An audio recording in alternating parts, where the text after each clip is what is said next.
안녕하세요. 저는 안양제일교회 사회복지를 담당하는 황환 목사입니다. 오늘은 말씀으로 우울 다루기 두 번째 시간인데요. 우울의 유형과 그리고 증상을 한번 같이 살펴보도록 하겠습니다. 여러분, 이 강의를 들으시는 분들 여러분 참으로 반가운데요. 여러분 혹시 이 강의를 들으시는 이유가 무엇이겠습니까? 혹시 우울에 대해서 좀 관심이 있고 내가 혹시 우울증은 아닌가? 아니면은 나는 지금 요즘에 우울한 마음을 좀 가지고 있는데 혹시 이걸 우울증이라고 얘기할 수 있는가? 뭐 이런 생각을 좀 가지고 계실 수도 있겠고, 아니면 우리의 주변 사람 중에 이 사람은 참 우울한 사람인 것 같아. 이 사람은 어떻게 하면 도와주면 좋을까? 이런 생각을 또 가지면서 이 강의를 들으실 수도 있겠다. 이런 생각이 듭니다. 잘 오셨고요. 이 시간에는 우울에 대해서 이제 이야기할 때 특별히 그 유형이 뭐가 있고 그리고 어떤 증상들을 이렇게 나타내고 있는지 이런 부분들을 구체적으로 한번 살펴보도록 하겠습니다. 자, 우울증의 유형으로는 크게 세 가지로 이야기를 합니다. 주요 우울 장애 또는 지속적 우울 장애, 그리고 우울 기분이 동반된 적응 장애, 뭐 이런 식으로 이야기를 하고 있는데요. 여러분, 이거는 좀 구분을 하실 필요가 있습니다. 우울한 마음을 가지고 살아가는 거랑 우울증을 가지고 있다는 것은 다릅니다. 그러니까 우울한 기분, 우울감, 우울을 느끼는 것, 이것과 그 다음에 정신과 의사 선생님이 당신은 우울증을 가지고 있습니다 라고 이렇게 이야기하는 것은 다릅니다. 다르고 우리가 걱정하는 부분들은 바로 우울증이 아닐까, 이것은 이제 임상적으로 우울증이다, 뭐 이런 식으로 이제 표현을 하는데요. 그러니까 임상적인 차원에서 병원에서 진단받을 만한 그런 수준인가 라고 이렇게 걱정하시는 부분들이 있는데, 그거는 괜한 걱정일 수 있습니다. 왜냐하면 많은 대다수의 사람들이 우울감을 경험을 하는데, 하루에도 뭐 몇 번씩 우울감을 경험을 하는데, 이제 이것을 우울증으로 이렇게 그냥 과대하게 이렇게 이야기하는 경우가 있다라는 것이죠. 그래서 오늘 이 시간에 좀 살펴보려고 하는 것은요, 병원에서 의사 선생님들이 주로 이렇게 이제 보셨을 때 이거는 정말 임상적으로 우울증이다라고 이렇게 이야기할 만한 진단의 그런 기준들이 좀 몇 가지가 있습니다. 그 진단의 기준들을 제가 여기에서 다 설명을 하기는 어렵지만은, 그래도 우리가 일상생활에서 나의 우울한 기분을, 그 다음에 우울 증상을 관리하는데 필요한 그런 필수적인 증상에 대해서 한번 이해를 해볼 필요는 있겠다라는 생각이 들어서 실질적으로 의사 선생님들이 사용하는 그 진단 기준들 중에 일부분을 한번 이렇게 소개를 좀 해드리려고 합니다. 자, 그렇다면 주요 우울 장애의 증상은 과연 무엇이 있을까요? 그리고 이것이 우울 증상이다라고 이렇게 이제 판정을 내릴 수 있는, 진단을 내릴 수 있는 그 기준은 무엇일까? 이거는 이제 의사 선생님들이 이제 보시는 관점도 있지만, 우리 자신이 우리 스스로를 한번 생각을 해볼 때 이런 기준을 한번 적용을 해보시는 것도 좋겠다 생각이 듭니다.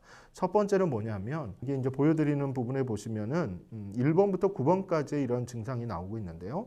동일한 2주간 1번 또는 2번 중 하나를 반드시 경험을 하고, 그 다음에 9가지 중에 5가지 이상의 증세가 있어야 주요 우울 장애다라고 이렇게 이제 말할 수 있다라는 것이죠.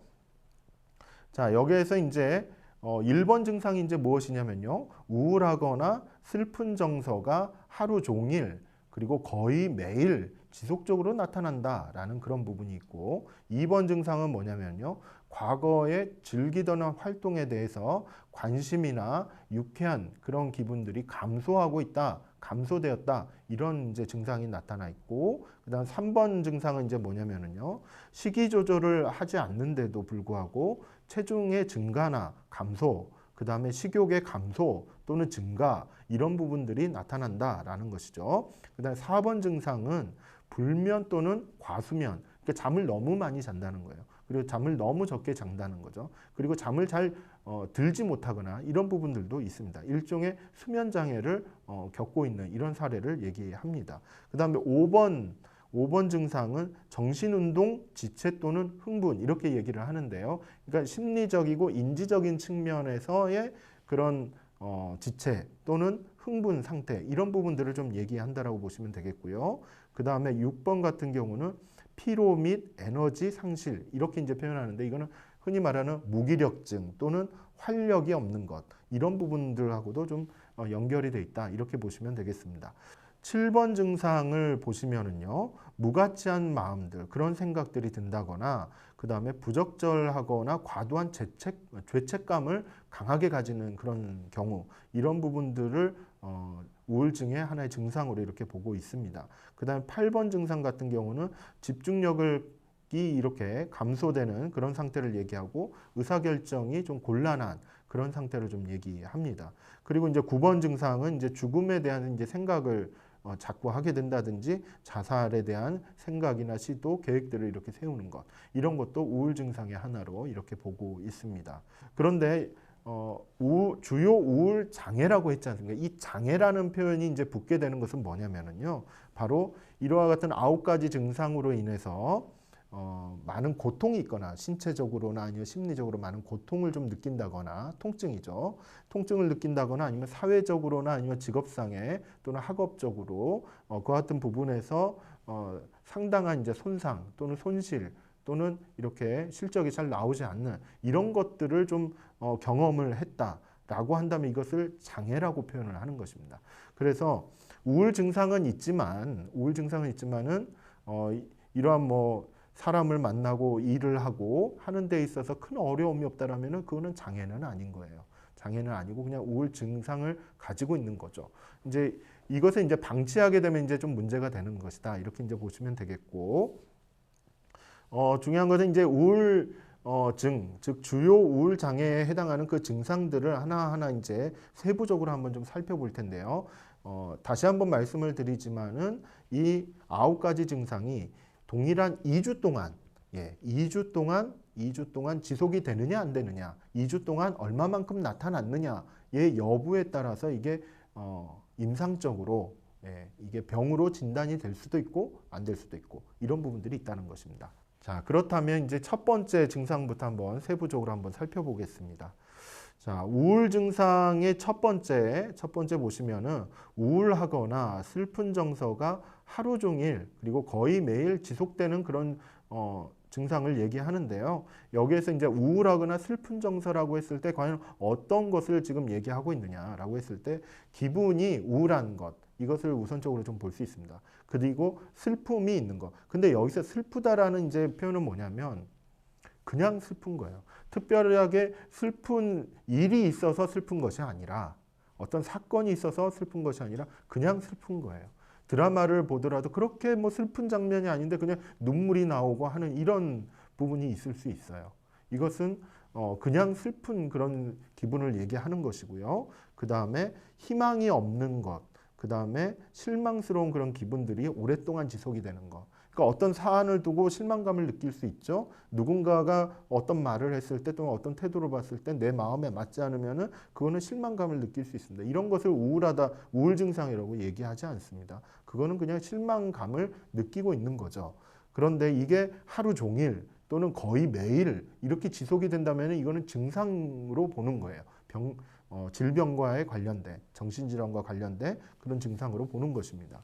그리고 의기소침한 그런 상태가 지속적으로 나타나는 거. 그다음 만사가 귀찮은 그런 느낌들. 이런 느낌들이 좀 있을 수 있죠. 그 다음에 느낌이 없는 거. 이걸 이제 무감각 또는 무감동이라고도 얘기하는데요. 다른 사람들은 아주 재밌는 장면을 보면 막 웃어요. 웃고 잘 웃고 막 거기에서 깔깔깔거리기도 하고 아니면 이제 뭐 같이 경기를 이렇게 봤는데 누군가 막 골을 넣는다든지 아주 그런 모습들을 때 와 하고 이렇게 막 소리도 지르기도 하고 막 그러지 않습니까? 근데 이제 그와 같은 것들을 보더라도 나는 그냥 별로 느낌이 없는 거예요. 그냥 그런 것들 보더라도 다른 사람들은 다 즐거워하고 막 놀래고 또는 다른 사람은 다 슬퍼하고 하는데 나는 그런 느낌들이 안 느껴지는 거. 이런 것들이 하루 종일 또는 거의 매일 지속이 됐다라고 하면은 이거는 증상이다. 이렇게 이제 보는 것이죠. 그다음에 불안한 기분이 이렇게 이제 드는 경우, 불안감하고 우울감은 이제 같이 가는 경우가 많이 있습니다. 그래서 불안한 느낌들, 최근에 이제 이 바이러스로 인해서 상당히 이제 불안한 느낌들이 좀 가지시는 분들이 많죠. 이게 이제 하루 종일 또는 거의 매일 지속이 되다 보면 이건 우울 증상으로 이렇게 이제 발전을 해나갈 수 있다라는 것이에요. 그래서 이와 같은 기분에 대한 부분들을 좀 관리하는 것이 중요하고, 한편으로는 이런 증상도 나타납니다. 우울하거나 슬픈 정서가 하루 종일 이렇게 이제 있다 보면은요, 신체적으로 아픈 것이 있어요. 그러니까 어딘가 모르게 통증이 있는 그런 경우. 특별히 이거는 어르신들한테 좀 나타나는 사례이기도 한데요. 원인 모를 통증이 있는 경우가 있어요. 이거 뭔가 이게 아프다라고 하는데 왜 아픈지를 잘 모르는, 이거는 심리적인 이유일 수 있습니다. 그리고 쉽게 그리고 지속적으로 화를 내는 부분들이 있죠. 물론 이제 이거는 성격과도 좀 연결이 될 수도 있겠지만은 일종의 그 일상생활 가운데서 쉽고 그다음에 지속적으로 이렇게 화를 내는 그런 태도와 자세를 보이는 것은 뭔가 우울한 감정들이 누적이 돼서 이렇게 나오는 그런 부분일 수 있습니다. 분노를 빵 하고 이렇게 욱 하고 터트리는 이런 것도 우울한 감정에서 나올 수 있고요. 타인을 무작정 이렇게 비난하는 태도들, 그다음 공격적으로 말을 하고 공격적으로 반응하는 것들, 그다음에 그다지 이렇게 크게 이렇게 영향을 끼칠 만한 사안이 아닌데, 공동체나 어떤 팀에 영향을 끼칠 만한 사안이 아닌데 조그만 문제 때문에 시간 약속을 좀 지키지 않았다든지, 뭔가 이렇게 데드라인이 있잖아요. 뭔가 업무를 진행하는데 약간 하루 이틀 정도 좀 늦어졌다든지, 이것 때문에 크게 문제는 안 생길 수도 있는 건데 그것 때문에 너무나도 크게 좌절하는, 물론 큰 사안일 때는 이게 데드라인 반드시 지켜야 하는 그런 사안들은 있죠. 그런데 그 사안이 아니라 한 하루나 이틀 정도 여유가 있는데 그 시간을 지키지 않았다고 막 좌절해하고 그런 좌절감이 계속 지속이 됐다. 이거는 우울 증상 중에 하나다. 이렇게 이제 말씀드릴 수 있습니다. 자, 우울 증상이 이제 두 번째 거를 한번 볼까요? 두 번째 걸 보시면은요, 과거에 즐기던 활동이 있어요. 취미 활동 같은 거. 그런 활동이 있는데 평소에 이제 그런 활동이 있으면 관심이나 그 다음에 활동을 할수록 이제 즐거운 느낌을 가질 수가 있죠. 그런데 그러한 느낌이 줄어드는 것, 감소하는 것이 우울 증상의 하나일 수 있습니다. 취미 생활, 취미 활동에 대해서 흥미가 감소하는 겁니다. 아, 저거 해보고 싶다. 아, 저것만 보면 야, 정말 하면 좋겠는데, 야구하는 거, 농구하는 거, 운동도 있을 수 있고요. 아니면 무슨 게임을 하는 것도 있을 수 있고요. 드라마 보는 거, 영화 보는 거, 이런 것일 수도 있죠. 근데 그런 거에 대해서 흥미가 점점 감소하고 있다. 이런 부분은 증상 중에 하나일 수 있다라는 거죠. 그 다음에 취미에 대해서 더 이상 관심을 갖지 않는다라는 부분도 있고요. 그 다음에 어떠한 즐거움도 느끼지 않는다라는 거. 그리고 이와 같은 부분에 대해서, 취미 활동에 대해서 또한 즐겁게 했던 거에 대해서 예전에 참 열심히 하던 사람이 요즘에는 그것만 봐도 별로 느낌도 안 보이고 즐거움도 안 보이네. 이것을 자신만 아는 게 아니에요. 주변에 있는 가까운 사람이 아는 거예요. 가까운 그런 가족들도 그런 부분을 알아서 나한테 얘기를 할 정도로 그러한 확연한 변화, 이런 것들을 경험한다라는 것이죠. 그 다음에 성적인 측면에 있어서 관심이나 어떤 성적인 욕구도 지난 예전보다는 좀 욕구의 수준이 좀 줄어들었다라고 한다면 이것도 우울 증상의 하나일 수 있습니다. 자, 이번에는 세 번째 증상을 좀 한번 볼 텐데요. 이것은 이제 식이 조절을 하지 않았는데, 흔히 말해서 다이어트를 하지 않았는데도 체중이 갑작스레 증가한다거나 아니면 감소한다거나, 아니면 먹고자 하는 그와 같은 마음들이 욕구가 감소한다거나 증가한다거나, 그러니까 특별한 이유가 없는데, 그러니까 의도적으로 내가 식단을 조절해야지 이런 차원이 아닌데도 불구하고 그냥 이렇게 체중이 늘어났다가 줄어들었다가 하는 이와 같은 부분도 우울 증상의 하나일 수 있다라는 것이죠. 식욕은 보통 감소하는 것이 우울 증상 중에 하나의 모습입니다. 그러면서 나는 억지로라도 먹어야 돼라고 이제 누군가가 나한테 말을 했다거나, 아니면은 내가 그런 생각을 가지고 있다거나라고 한다면 이거는 우울 증상의 하나일 수 있다라는 것이죠. 반면에 그냥 식욕이 갑자기 증가하는 경우도 있습니다. 스트레스를 받으면 뭔가 먹으면서 이렇게 푸시는 분들이 있죠. 예, 제가 그런데 제가 상당히 좀 많이 먹습니다. 네. 어젯밤에도 이것 때문에 먹은 것은 아닌데 아무튼 많이 먹어요. 네. 아무튼 그래서 야식을 많이 먹어서 몸무게가 갑자기 늘어나는 경우, 이런 요즘에 확진자 이런 말 있잖아요. 확 찌는 사람, 그런 사람들이 이제 있을 수 있다는 거죠. 그리고 특정한 음식을 이렇게 갈망하는 사람들이 있습니다. 그러니까 초콜릿, 단 거 이런 것들을 이제 막 찾는 사람, 아, 단 게 땡겨 막 이런 사람들 스트레스를 받고 있다라는 것이죠. 근데 이게 이제 지속적으로 나타나면은 이게 우울 증상으로 이제 발전을 해 나간다는 것입니다. 그래서 이런 식욕의 변화 때문에 또는 식사 수준의 변화로 인해서 체중이 이제 갑자기 줄고 늘고 하는 이런 부분들이 있습니다. 그래서 요 근래 뭐 한 4, 5kg 이상 그냥 확 쪘다, 뭐 2, 3일 만에 확 쪘다, 막 이렇게 얘기하는 사람도 있을 수 있고요. 뭐 한 1개월도 안 돼서 10kg 이상 이렇게 막 쪘다 하시는 분들은 과도한 그런 스트레스와 어떤 우울 증상을 좀 의심해 볼 수가 있습니다. 자, 네 번째 우울 증상을 좀 보시면은 그것은 이제 뭐가 있냐면은 이제 수면에 관련된 부분입니다. 잠을 잘 자느냐 못 자느냐의 부분이죠. 불면증을 호소하시는 분도 있고 그다음에 너무 많이 자서 문제가 되는 그런 분도 있습니다. 실질적으로 이제 그 수면제를 이렇게 복용하시는 분들이 있잖아요. 근데 이 수면제가 우울증 약과 함께 이렇게 처방이 되는 부분들이 있습니다. 아니면 우울증이라고는 얘기하지 않지만은 나타나는 증상이 이런 수면 장애의 증상이 좀 많이 나타나서 수면제로 대신 이렇게 처방을 받는 경우들도 있죠. 그래서 이 불면증의 그런 수준을 한번 좀 보시면 되겠는데 일단 중기 불면증이라고 얘기할 수 있는 건 뭐냐면요. 밤 사이에 일단 깨고 나면은 다시 잠들 수 없는 그런 수준을 얘기합니다. 그래서 한 서너 시간 자다가 깼어요. 근데 깬 다음에 다시 자기에는 참 힘들어하는 그런 경우는 이거는 중기 불면증이라고 얘기를 합니다. 말기 불면증은 뭐냐면은 너무 일찍 깨서 다시 잠들 수 없는 그런 상태를 얘기를 하는 것을 얘기하고요. 그 다음에 이제 초기 불면증은 잠들기가 좀 어려운 상태입니다. 왜 누워가지고 오만 가지 그런 생각에 상념에 젖어서 잠자는 시간을 그때를 갖다 놓치는 그런 경우가 있지 않습니까? 그런 부분들도 우울 증상의 하나일 수 있다. 이렇게 이제 볼 수 있다는 것이죠. 그래서 이제 밤이나 낮에 잠자는 시간이 점점 이렇게 증가하는 그런 케이스들이 좀 있다라는 것이죠. 그래서 수면 장애가 어떻게 보면 어르신들 가운데 상당히 좀 많이 나타나는 경우가 좀 많이 있고요. 혹시 여러분들의 일상생활 속에서도 잠을 잘 못 이루는 그런 시간들이 있다면 우울증상을 좀 의심해보고 적극적인 관리가 좀 들어갈 필요가 있다. 이렇게 얘기할 수 있겠습니다. 자, 다섯 번째 증상을 좀 한번 살펴볼 텐데요. 다섯 번째 증상은 정신운동 지체 또는 흥분이라고 얘기를 합니다. 근데 이거는 이제 우리가 편한 말로 얘기하자면 초조한 그런 모습이 나타나는 거고 그 다음에 뭔가 이렇게 좀 늦춰지는 거, 뭔가 좀 지체가 일어나는 거, 생각하는 거나 말하는 거나 이런 데에서 지체가 나타나는 그와 같은 증상을 좀 이야기하는데요. 그 초조한 그런 표정이나 그 초조한 행동은 이제 뭐가 있냐면은 한 자리에 계속 앉아 있지를 못하고 안절부절을 못하는 이런 자세입니다. 그리고 한 자리에 앉아 있지 못하고 오랫동안 앉아 있지 못하고 일어나서 이제 여기저기 돌아다니는 특정한 목적지가 없이 그냥 이렇게 다니는 그와 같은 걷는 것도 얘기하고요. 갑자기 이렇게 이제 손을 꽉 쥐는 그와 같은 행동을 보이기도 합니다. 제가 이제 사실 그 심장이 좀 약하다기보다는 뭐랄까요, 소심한 그런 성격을 좀 가지고 있는데 때때로 이제 대중 앞에 있으면 손을 꽉 쥐고 있거나 다리에 힘을 꽉 주고 이렇게 뭐 설교를 한다든지 강의를 한다든지 막 이런 경우들이 좀 있는데 이게 초조한 거죠, 초조. 하지만 우울 증상으로는 보지 않습니다. 왜냐하면 그때만 지나면 저는 괜찮아지거든요. 그때만 지나면 괜찮아집니다.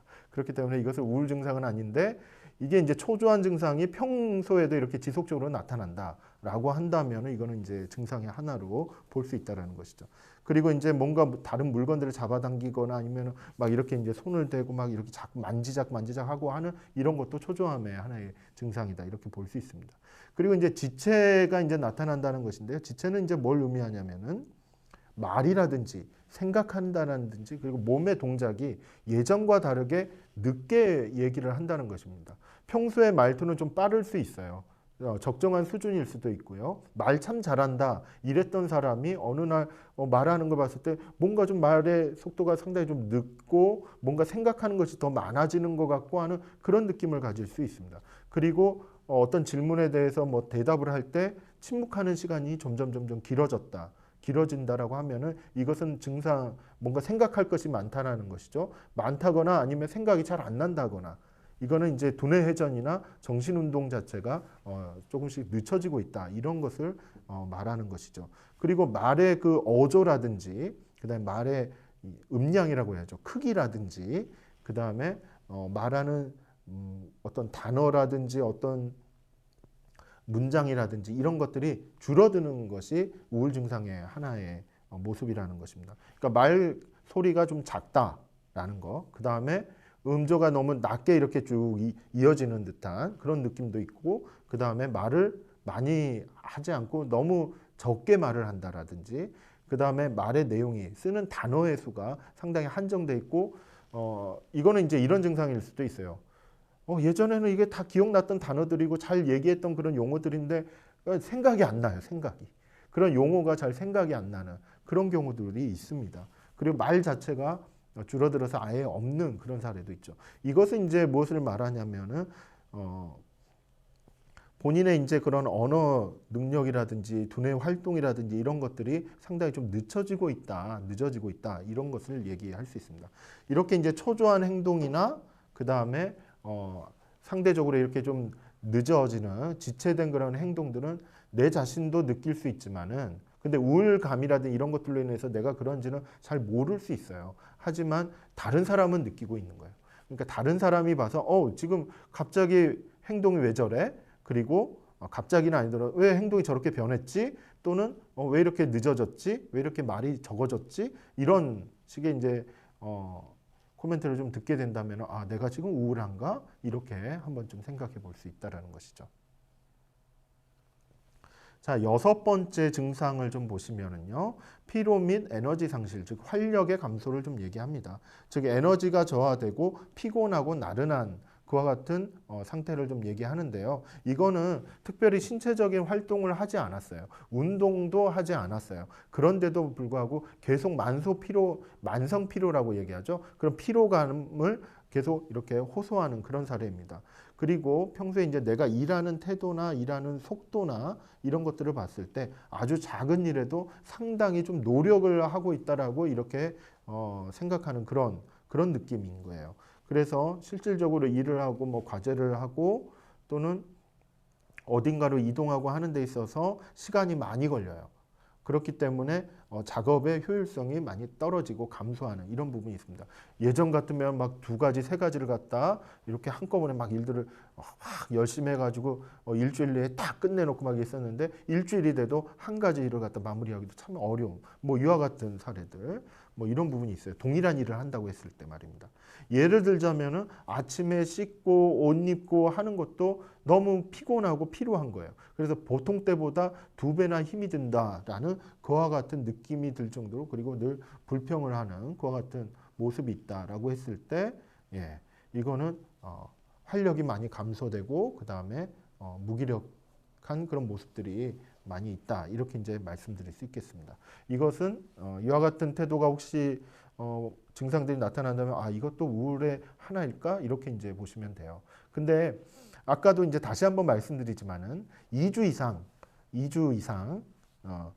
최근 2주 이상 이것이 하루 종일 또는 며칠에 걸쳐서 지속적으로 거의 매일 이렇게 좀 나타나는 그와 같은 경우에 이걸 증상으로 보는 거지 하루 동안에 이게 잠깐 나타났다가 이런 느낌이 들었다가 사라지고 그 다음 날은 괜찮고 이렇다면 이거는 우울 증상이라고 말하지 않습니다. 그래서 이런 기간에 대해서도 같이 생각을 해보실 필요가 있습니다. 자, 7번째 증상은 이제 스스로에 대해서 이제 자기 자신을 이제 평가하는 그 기준을 얘기한대요. 나는 참 무가치한 사람이다. 그리고 나는 참 죄가 많고 나는 참 쓸모없는 사람이다. 라고 이렇게 생각하는 건데 그게 좀 부적절하거나 너무 과도하다라는 이제 그런 기준에서 그런 마음들을 가졌을 때, 그런 생각을 가졌을 때 이것을 우울 증상이다. 이렇게 보는 것이죠. 그래서 비현실적인 즉 근거가 없는 현실 속에서 내가 근거가 없는 자기 평가가 있다라는 거예요. 그리고 부정적인 자기 평가를 했을 경우, 그 다음에 이제 죄의식에 너무 사로잡혀 있는 경우, 우리 이제 크리스찬 같은 경우에 이제 건강한 믿음을 가질 필요가 있죠. 건강하지 않는 믿음 중에 하나가 뭐냐면 나는 죄인입니다, 죄인입니다. 아침에도 죄인, 점심에도 죄인, 저녁에도 죄인, 1년 내내 죄인으로 사는 사람들이 있어요. 이제 그런 분들은 건강한 그런 믿음을 가지고 있는 것이 아닐 수 있습니다. 그래서 오히려 죄의식에 집착해서 나는 참 무가치하고 나는 쓸모없고 나는 죄인이고 가족들에게나 주변 사람들에게나 하나님에게나 나는 정말 쓸모없는 존재야 라고 이렇게 생각하고 실제로 그렇게 느끼고 있는 것, 그런 부분들은 우울 증상의 하나일 수 있다라는 것입니다. 그 다음에 과거에 뭐 실패했다거나 좀 어려워하고 힘들어했던 그런 사례들이 좀 있지 않습니까? 그런데 예를 들자면 이런 거예요. 과거에 내가 과제를 했었는데 이걸 갖다 열심히 한다고 했었는데 결국은 성적이 별로 좋게 안 나왔어요. 그리고 그것 때문에 나는 뭐 장학금을 잘 받지 못했어요.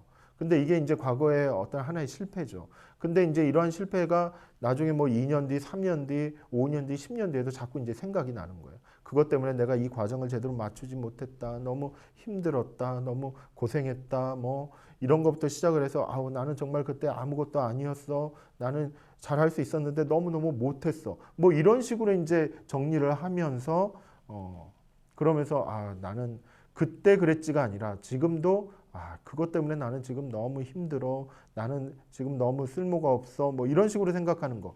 이 부분들로 인해서 뭐 기분이 계속 다운되고 슬프고 그리고 여러 가지 그런 절망이라든지 희망이 없다든지 이런 생각으로 좀 이어지게 됐다라고 한다면은 그 부분은 우울 증상 중에 하나일 수 있다라고 볼 수 있습니다. 그리고 자신이 병이 들었고 직업적으로나 인간관계에서 책임을 다하지 못하고 있다라고 스스로 비난하는 이와 같은 부분들. 물론 이 부분은 비현실적인 그와 같은 비난인 것입니다. 실질적으로 이제 내가 병이 들었어요. 그러면 이제 그런 마음이 들 수가 있죠. 내가 많이 약해졌구나. 근데 이 병든 이유가 내가 무가치해져서가 아니라 그냥 병이 든 것뿐인데 그것으로 인해서 나는 쓸모없는 존재가 돼버렸다. 이렇게 생각하면 그건 우울 증상인 겁니다. 제가 최근에 이제 장애인 한 분을 좀 만나게 됐는데요. 그러니까 장애를 가지게 되신 분이죠. 질병으로 인해서 장애를 가지게 된 분을 최근에 한 분 만나게 됐는데 그분이 하는 고백 중에 하나가 다 끝났어 이렇게 얘기하는 것이었습니다. 근데 실질적으로 몸에 장애가 좀 생겼다고 하지만 그분의 인생은 끝난 게 아니거든요. 그분의 인생은 오히려 새로운 출발을 할 수 있는 여지를 얼마든지 많은 재능과 지금까지 쌓아왔던 것들이 많았던 분이기 때문에 다시 시작할 수 있는 그런 분이에요. 그런데도 불구하고 몸에 이제 병이 들고 아프고 그다음에 장애가 찾아옴으로 인해서 다 끝났어 이렇게 생각하는 거 그런 부분들도 다 우울 증상 중에 하나가 될 수 있다라는 것이죠. 그리고 이제 망상적인 것일 수도 있다. 이것은 이제 뭐냐면요. 최근에 이제 코로나 바이러스로 인해서 이제 불경기가 많이 찾아왔잖아요. 그것 때문에 이제 매출이 감소하는 이제 소상공인들이 참 많이 있을 수 있습니다. 그리고 세계적으로도 이제 경제가 이제 많이 이렇게 다운되고 있고, 근데 이것을 내 잘못으로 생각하는 거예요. 내 잘못으로. 이거는 상당히 망상에 가까운 부분이 있습니다. 이게 이제 코로나 바이러스 때문인 거지. 그것 때문에 이제 사람들이 움직이지 않고 경기가 잘 돌아가지 않는 그것 때문인 것이지. 중요한 것은 내 잘못은 아니라는 거예요. 근데 이게 다 나 때문이야. 내가 돈을 더 많이 벌었어야 돼. 내가 이런 상황들을 예측을 못했어. 이게 전부 다 자기 잘못으로 돌리시는 분들이 간혹가다 있어요. 근데 이런 부분들은 우울 증상에서 나오는 하나의 그 같은 사고방식이다라고 볼 수 있습니다. 그렇기 때문에 본인이 하고 있는 생각과 자기에 대한 평가가 사실에 근거하고 있는지 여부를 따져보는 것이 참 중요하죠. 그래서 이러한 우울 증상을 잘 구분하시는 것이 필요해 보입니다. 자, 8번째 이제 증상으로는 집중력이 감소되고 그다음에 의사결정을 곤란한 그와 같은 이제 증상을 얘기하는데요. 이거는 뭐냐면 생각하는 거, 그다음 집중하는 거, 그다음 결정을 내리는 능력이 손상되었으면 이제 호소하는 것입니다. 정신이 쉽게 산만해지는 그와 같은 부분이 있고요. 그다음에 기억력이 떨어지는 그런 증상이 나타납니다. 그리고 예전에는 과제였는데 더 이상 복잡한 일을 수행하기 힘들어하는 그와 같은 이제 증상이기도 합니다. 여러분 혹시 이런 적 있지 않으세요? TV를 보고 아니면 책을 보고 하는 데 있어 이게 무슨 내용인지 모르게 그냥 쭉 지나가는 거예요. 책을 봤는데 이게 도저히 글자는 이 글의 내용이 내 귀에나 내 머릿속에 잘 정리가 되지 않는 이런 경험 혹시 해보신 적이 있습니까? 그리고 또 하나 이제 기억력이 이렇게 갑자기 떨어지는 이제 그런 상황이 생길 수가 있죠. 조금 전에 했던 말도 누군가 나한테 해줬는데 그 말이 나한테는 기억나지가 않는 거예요. 그러니까 그 시점에서 집중력이 많이 떨어진 것이죠. 그래서 그 말이 잘 들리지 않는. 그런데 그 사람은 자꾸 나한테 말을 했다라고 얘기를 하는 이제 이런 사례들이 있을 수가 있죠. 이렇게 기억력이 갑자기 감퇴되는 부분들이 있고 집중력이 저하가 돼서 의사소통이나 업무 능률이나 이런 부분에서도 떨어지는 부분들이 있을 수 있습니다. 이제 이것은 이제 우울 증상 중에 하나로 이렇게 보여질 수가 있는데 이제 이러한 경험이 이제 누적이 돼야 된다는 거죠. 그 2주 동안에. 2주 동안에 누적이 돼서 나타났을 경우에 우울 증상으로 의심을 해볼 수 있다라는 것입니다.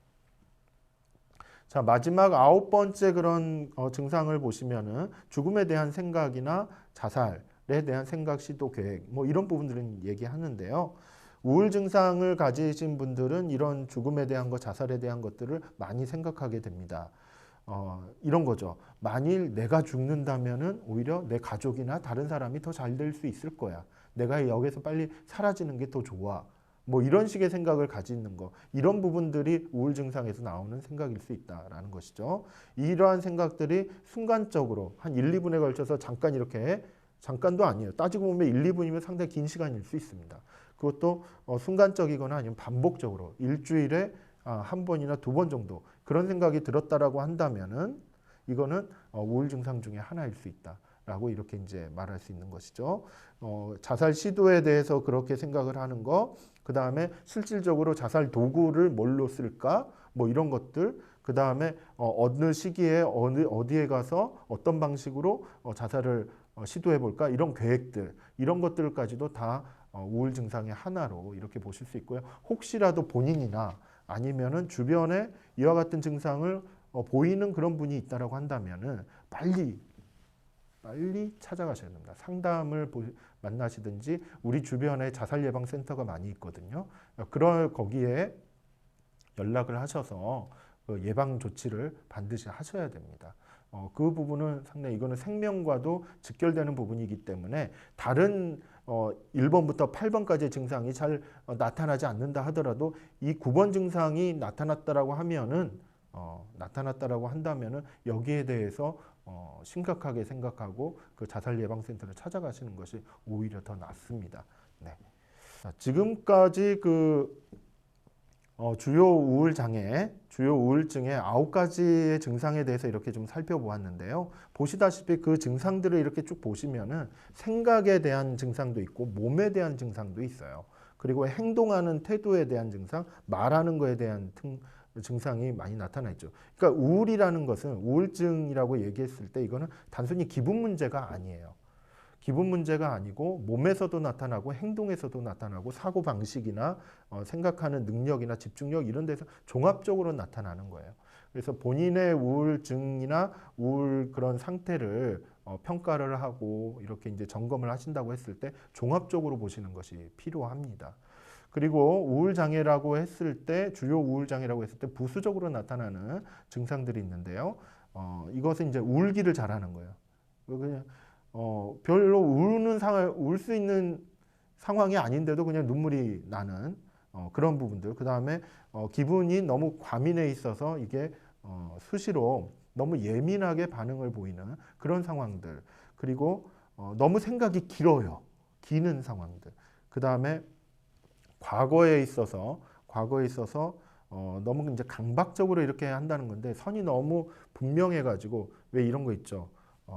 완전 완벽주의자 같은 그런 스타일처럼 전혀 내 자신의 어떤 여지를 두지 않는 뭔가 여유를 두지 않고 반드시 이렇게 했어야만 했어라고 이렇게 단정적으로 내 자신을 평가하려고 하는 행위나 생각이나 이런 부분들. 그 다음에 불안과 공포, 그 다음에 두통이나 관절통, 복부통 이런 신체적인 통증 이런 부분들도 우울 증상의 하나다. 이렇게 이제 부수적으로 이렇게 생각하는 부분들이 있습니다. 지금까지 주요 우울 장애에 대해서 우리가 구체적으로 어떤 증상들을 가지고 있는지를 한번 이렇게 살펴보았는데 어떠세요? 요즘에 여러분들에게서는 어떠한 그 증상들이 좀 나타나 보이십니까? 하지만 두려워할 것은 아닙니다. 이 강의를 이제 쭉 들어보시면 아시겠지만은 이러한 증상들이 나타났을 때 이것들을 어떻게 감소시켜 가야 될지, 어떻게 대처해야 될지 이런 방법론들도 추후에 이렇게 좀 나오게 되니까요. 한번 종합적으로 한번 보시면 되겠고, 지금부터는 이 주요 우울 장애가 아니라 그런 9가지 증상이라고 좀 볼 수도 있는데, 다른 우울 장애로 이렇게 진단을 받는 그런 사례가 있어요. 그건 뭐냐면 바로 지속적 우울 장애라는 표현이 있습니다. 여기에서의 이제 증상은 이제 뭐냐면은요, 2년 동안을 생각하는 거예요. 주요 우울 장애는 2주 동안을 지금 기준으로 놓고 이렇게 보는 건데요. 일종의 이제 급성인 경우가 좀 많이 있을 수가 있죠. 근데 지속적 우울 장애는 만성적인 특성을 가지고 있습니다. 그래서 2년 이상 우울하거나 슬픈 날이 그렇지 않는 날보다 더 많은 경우를 이렇게 얘기를 해요. 그래서 지난 과거를 이렇게 쭉 반추해 보면서 참 우울하고 참 힘들었다. 고통스러웠다. 그런 시간들이 쭉 봤을 때 그런 날들이 너무 많았어. 그렇지 않은 날보다 너무 좀 많았던 것 같아. 라는 느낌이 들었다. 좀 우울한 기분들이 많았던 날이 훨씬 더 많았다라고 느낌이 든다면은 그것은 지속적 우울 장애의 하나일 수 있다라고 보시면 됩니다. 그리고 우울할 때 다음 중 2가지 이상의 증세가 나타납니다. 첫 번째는 뭐냐면 식욕의 문제. 식욕이 너무 감소하거나 너무 많이 나는 그 2년 동안에 우울한 기분이 참 많았는데 그 사이에 너무 많이 먹는다거나 아니면 너무 적게 먹는다거나, 그 다음에 수면 문제가 나타나기도 하고요. 그 다음에 낮은 활력이나 피로감을 계속 이렇게 호소하는 경우, 그 다음에 자존감 자체가 낮아지는 경우, 그 다음에 이제 5번째로 의사 결정이 곤란하거나 집중력이 감소한 경우, 그 다음에 6번째로 절망감이 드는 경우. 자, 이러한 증상들을 쭉 보시면 주요 우울 장애의 일부분들이 여기 이제 들어가 있죠. 그래서 지속적 우울 장애도 뭐냐면 기간은 이렇게 만성적으로 길게 잡고는 있지만은 그 안에서 2가지 이상의 증상이 고루 이렇게 이제 나타나고 있다라는 거, 그 부분들을 좀 보시면 되겠고, 그 다음에 이제 마지막 부분을 보시면은 최소 2년 동안 유의한 증상이 없는 기간이 2개월 이상 지속되지 않는 그런 특성을 가지고 있습니다. 그러니까 이런 거죠. 정말 우울하고 슬프고 이런 날들이 쭉 지속이 되는 것처럼 느껴지는데 그렇지 않는 날도 있다라는 거예요. 근데 그렇지 않은 날도 가만히 보니까 2달 이상 그 정도 기간까지 되나? 아닌 것 같은데 한 달 정도는 좀 괜찮았다가 또 다시 또 이렇게 우울한 기분이 계속 지속이 되고, 또 뭐 한두 주 괜찮다가 또 지속이 되고, 이런 부분이 있었다라고 한다면은 이거는 주요 우울 장애라고 보기는 어려운데 근데 이거는 지속적으로 또는 만성적으로 나타나는 부분일 수 있다라고 이렇게 이야기할 수 있겠습니다. 자, 그리고 이제 마지막 3번째 우울과 관련된 그런 장애로는 우울한 기분이 동반된 적응 장애다. 이렇게 이제 얘기할 수 있는데요. 이거는 이제 특별히 지속적 우울 장애나 주요 우울 장애로 이렇게 분류가 되지 않는 다른 우울 장애를 얘기하는 것입니다. 이거는 이제 스트레스 요인에 대한 정서적이고 행동적인 반응이 나타나는 경우인데요. 그는 스트레스 원인이라고 얘기할 수 있는 것이 이게 이제 나타난 다음에 3개월 이내에 스트레스 원인이 될 만한 뭐 사고가 될 수도 있고요. 뭐 직장 상사와의 그런 어떤 다툼일 수도 있고요. 그 다음에 뭐 업무 관계라든지 어떤 성적이라든지 어떤 질병이라든지 이런 것들이 이제 찾아왔을 때 그런 것들이 생겨난 이후에 3개월 이내에 발생하는 정서적이고 행동적인 증세다. 이렇게 이제 얘기를 합니다. 그래서 2가지 측면을 이렇게 좀 볼 수가 있는데요. 첫 번째는 뭐냐면 스트레스에 이렇게 노출이 됐을 때, 그러니까 스트레스가 될 만한 그런 사건이라고 볼 수 있죠. 상황에 노출이 됐을 때 통상적으로 예상되는 정도보다 훨씬 과도한 통증, 그 다음에 고통을 느꼈을 때, 이게 이제 심리적인 통증일 수도 있고 신체적인 통증일 수도 있습니다. 이제 이와 같은 통증을 느꼈을 때 그런 부분들을 이제 하나의 이제 우울 장애로 이렇게 이제 볼 수 있고요. 그리고 또 하나는 이제 사회적으로, 그 다음에 직업상에, 그 다음에 공부하는 학생이면 학업적으로 뭔가 상당히 이제 좀 유의미한, 그러니까 의미 있는 그런 성과가 나타나지 않았을 때, 예를 들자면은 과거에는 이 정도쯤 됐는데 성적이 갑자기 훅 떨어졌다든지, 이런 것들, 일을 잘했던 사람들이 갑자기 일에 대한 그런 성과가 안 나타났더니 뭐 이런 것들. 대인 관계도 참 친밀감도 높고 아주 참 원만했던 그 사람이 왠지 모르게 그냥 혼자서 지내는 시간들도 많고 말도 줄어들고 하는 뭐 이와 같은 모습들. 이런 것들이 이제 나타났다라고 한다면은 이거는 이제 여러분 이거는 지속적 우울이나 아니면은 스트레스 주요 우울 장애가 아닌 다른 유형의 그런 장애라고 볼 수 있습니다. 자, 지금까지 이제 우울 장애 또는 이것은 주로 이제 정신과 의사 선생님들이 진단하는 그 진단 기준상에 나오는 이제 우울 증상들을 제가 좀 간략하게 설명을 좀 드린 것인데요. 이런 증상이 나타났다고 해서 나는 우울증이다, 약을 먹어야 되나 이렇게 생각하실 것은 아닙니다. 이런 증상은 있다가도 없어질 수도 있고, 그 다음에 없다가도 잠깐 나타날 수도 있고, 어떤 사건 때문에 이런 증상들이 지속적으로 나타날 수도 있는 것이죠. 그런데 이런 증상들은 앞으로 관리해가는 것이 상당히 중요한 부분입니다. 그래서 우리는 말씀으로 이러한 우울 증상들이 느껴졌을 때 말씀으로 관리해가는 그와 같은 훈련이 좀 필요한 것이죠. 그래서 이번 강의에 우리가 이제 다루고 싶은 그와 같은 우울을 다루는데 도움이 될 만한 말씀은 바로 이 말씀입니다. 우리 한번 같이 읽어보겠습니다. 수고하고 무거운 짐진 자들아, 다 내게로 오라. 내가 너희를 쉬게 하리라. 마태복음 11장 28절 말씀입니다. 실제 우리의 일상생활 가운데서 우울 증상을 느낀다라고 했을 때는 뭔가 짐을 느끼는 경우죠. 스트레스가 쌓이는 그 같은 일들이 많아졌을 때 우울 증상을 느끼기가 쉽습니다. 과연 이제 그와 같은 부분에서 예수님이 우리에게 주시는 말씀이 있죠. 수고하고 무거운 짐진 자들아, 다 내게로 오라. 예수님께로 나아가는 그와 같은 시간이 필요합니다. 누군가에게는 나의 이와 같은 우울한 마음들, 스트레스에 대한 생각들, 그 다음에 그런 사건에 대한 해결책들을 물어보고 그리고 말을 해야 되는 것이죠. 표현을 하고 이런 것들이 필요합니다. 사람에게 하기 힘든 것이 있다면 하나님에게 하는 것이 필요하죠.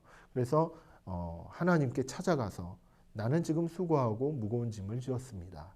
하나님께 이야기하는 그 같은 시간들, 그런 기도하는 시간들이 이 우울 증상을 관리하는 데 굉장히 중요한 수단이 되고 방법이 된다는 것을 기억하셨으면 좋겠습니다. 성령님께서 그 기도하는 자리에 함께 하셔서 쉼을 주시는, 안식을 주시는 그 같은 은혜가 있을 줄이라 믿습니다. 네. 자, 잠깐 우리 같이 기도하겠습니다. 사랑과 은혜가 충만하신 아버지 하나님, 오늘도 이 우울 증상에 대해서 자세하게 알 수 있도록 은혜를 주셔서 감사를 드립니다. 우리의 일상 가운데서 우울 증상이 나타났다라고 했을 때 당황하지 말게 하여 주옵소서. 우울 증상이 느껴지고 발견이 되었을 때 이것을 가지고 주님께로 나아갈 수 있도록 저희들을 인도하여 주시옵소서. 성령님 함께하여 주셔서 우울 증상들을 잘 관리해가는 지혜로운 하나님의 사람들이 다 될 수 있도록 하나님 은혜 내려 주옵소서. 예수님의 이름으로 기도드립니다. 아멘.